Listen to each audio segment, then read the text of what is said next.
Le Real Madrid serait apparemment, d'après les rumeurs, sur Richarlison pour renforcer le poste de numéro 9 l'année prochaine. Mais moi, je vais vous dire un truc, j'espère vraiment de une, que Richarlison ne vient pas, que de deux, qu'on mette bien Alvaro Rodriguez dans la rotation car celui-ci mérite amplement de jouer, il a un potentiel de zinzin et pour moi il faut qu'il joue plus. L'autre jour Ancelotti, quand Benzema était blessé contre l'Espagnol et absent, il a fait rentrer que 5 minutes et je trouve ça honteux, même si on a remporté le match et que le score lui donne raison. Mettre Alvaro Rodriguez en pointe avec son profil qui est différent, 1m90, qui court vite, qui tient bien le ballon, qui peut apporter autre chose et de l'envie comme il a apporté contre Osasuna et Atlético en étant décisif, bah je trouve ça un petit peu honteux et dommage, tu vois, pour le petit et aussi pour le vestiaire qui voit Benzema pas là et à chaque fois on met Rodrigo qui physiquement ne peut pas répondre aux défis physiques des défenseurs adverses et qui a un peu du mal à se mettre en évidence à un poste qui n'est pas le sien. Rodrigo c'est plus un 10 ou un joueur de côté mais pas un attaquant de pointe. Il peut réussir à le faire contre certaines équipes mais pas contre tous, tu vois. Mais bref, globalement Richarlison serait ciblé pour venir, sachant qu'il fait une saison catastrophique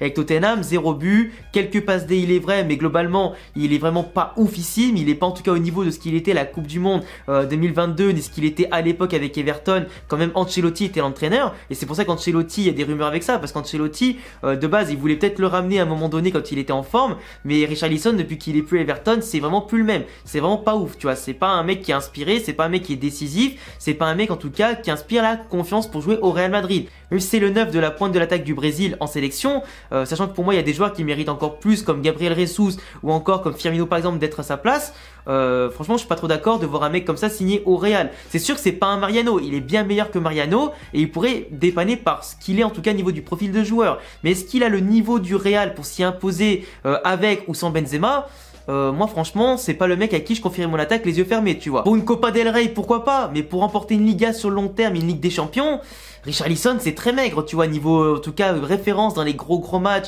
et dans le plus haut niveau dans les plus grands clubs, bah c'est zéro quoi, il a jamais joué dans un très gros club en tout cas Richarlison. Et la pression du Real Madrid c'est déjà pas la même qu'à Tottenham. À Tottenham il galère, il est pas en forme, malgré un bon collectif globalement et des bons joueurs à côté de lui, il se met pas toujours en évidence, Conte ne lui accorde pas non plus toute la confiance qu'il pourrait entre guillemets mériter, mais sur le terrain quand il joue il apporte pas ce qu'il faut pour être en tout cas intéressant. Le week-end dernier il a certes fait 2 passes décisives, mais un match sur 30 où il a quasiment rien fait, tu vois. Mais moi surtout le sujet de la vidéo qui m'intéressait plus, et je vais enfin y venir aujourd'hui parce que c'était quand même important de faire une grosse introduction là-dessus, c'est pour moi le fait que Roberto Firmino est en fin de contrat avec Liverpool et surtout qu'il va quitter Liverpool. Il a annoncé qu'il partait là du coup la semaine dernière, donc Klopp il a même dit en conférence de presse que ça l'embêtait beaucoup par rapport au profil du joueur, ce qu'ils ont vécu ensemble, les titres remportés ensemble, etc. Sauf que Firmino, avec les arrivées en tout cas à chaque fois de Luis Diaz, les arrivées de Jota, les arrivées aussi forcément de Gakpo, il a commencé petit à petit à reculer dans la hiérarchie de Liverpool et de Klopp, et pourtant Firmino sur le terrain c'est un monstre absolu. Gakpo commence à peine à marquer quelques buts, t'as aussi Darwin Núñez qui marque des buts, etc. Mais globalement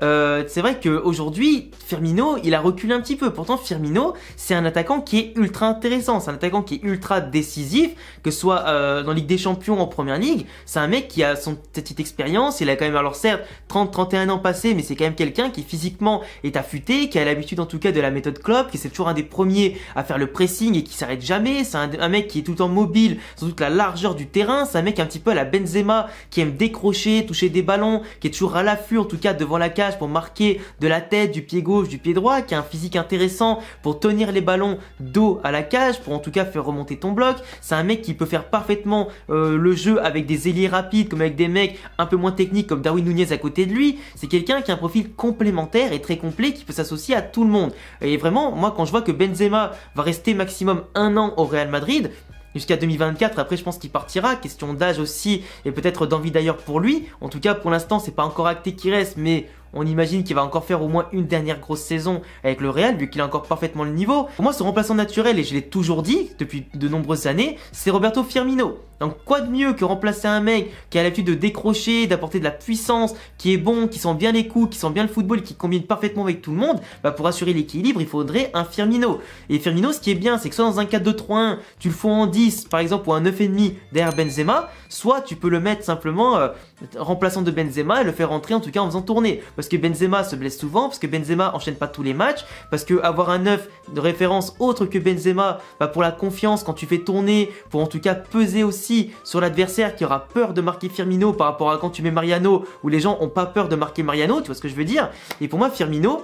que ce soit techniquement, footballistiquement, physiquement, il est même tactiquement, et vu qu'il a l'habitude de jouer dans certains systèmes de jeu qui peut en tout cas beaucoup perturber les jeux adverses et les défenseurs adverses, il peut t'apporter énormément. Et en plus avoir une attaque, alors même s'il est clair que je préférais donner sa chance à Alvaro Rodriguez, si tu peux avoir Firmino gratuitement, ça te coûte pas beaucoup d'argent, t'as une petite prime à la signature et un salaire intéressant, mais ça te coûte pas énormément d'argent. Donc quitte à mettre beaucoup d'argent pour recruter, je sais pas, un Haaland ou un Mbappé dans quelques saisons, en attendant, si Benzema s'en va, ou qui part l'année prochaine et que t'es pas sûr d'avoir les deux, t'as déjà Firmino qui peut venir au moins chez toi et gratuitement.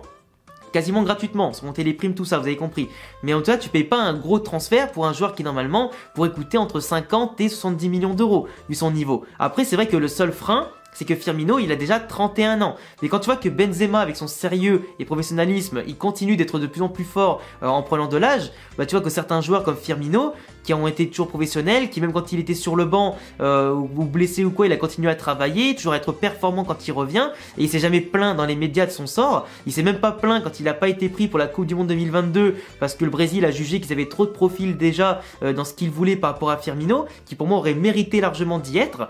C'était même un scandale qu'il y soit pas. Mais franchement, Firmino, c'est un complément parfait. Et franchement, le Real Madrid se doit de jouer sur tous les tableaux, avec des joueurs à tous les postes, en tout cas, qui soient bons et qualitatifs, surtout à tous les levels, et qui peuvent être aussi polyvalents, parce qu'en cas d'absence, en cas de blessure, tout ce que tu veux, ou adaptation tactique, tu as besoin de mecs, en tout cas, polyvalents, puissants et d'expérience. Et pour les mêler un petit peu à la jeunesse, qui devient de plus en plus forte, et de plus en plus soudée, et de plus en plus folle, mais vraiment, le Real a besoin de ce genre de choses. On manque de bancs à beaucoup de postes, on a des joueurs qui sont indésirables, dont on se sert pas, car on sait très bien qu'ils vont servir à rien, comme Mariano, comme Hazard par exemple. Donc recruter des joueurs à moindre coût pour étoffer le banc et faire tourner sur toutes les compétitions, pour donner de la confiance à tout le monde et du rythme à tout le monde, et un petit peu de protagonisme à tout le monde, franchement c'est parfait. Et pour moi Firmino fait partie des joueurs qui sont des opportunités de mercato à ne pas laisser passer. Et franchement je parle pas de ses stats, parce que voilà, il a toujours eu des stats en tout cas intéressantes, en but, en passe D, etc. C'est pas le genre de mec qui va battre des records. Clairement, c'est pas un des plus grands attaquants de tous les temps, mais c'est un très bon joueur qui peut apporter beaucoup. Et si Liverpool a eu des succès et a eu de très bonnes périodes, ça passait aussi certes par Mané et par Salah, et parce que Firmino a eu le rôle avec eux que Benzema a eu avec Gareth Bale et Ronaldo, ou qu'il a par exemple aujourd'hui avec Valverde, Vinicius ou Vinicius Rodrigo, etc. Et des mecs comme ça qui se sacrifient pour le collectif au-delà de leur propre en tout cas personne, c'est exactement ce dont on a besoin au Real Madrid. Des mecs qui savent être égoïstes quand il le faut, mais qui jouent aussi très collectif et qui ont ce niveau de folie, de fougue, etc. et de classe au-dessus des autres pour faire la différence. Et vraiment, tout joueur comme ça, avec une dimension un peu supérieure, peuvent prétendre de jouer chez nous. Et pour moi, Firmino et Richarlison, c'est deux profils qui sont différents, mais je préférerais infiniment fois plus un Firmino, même s'il a 31 et bientôt 32 ans,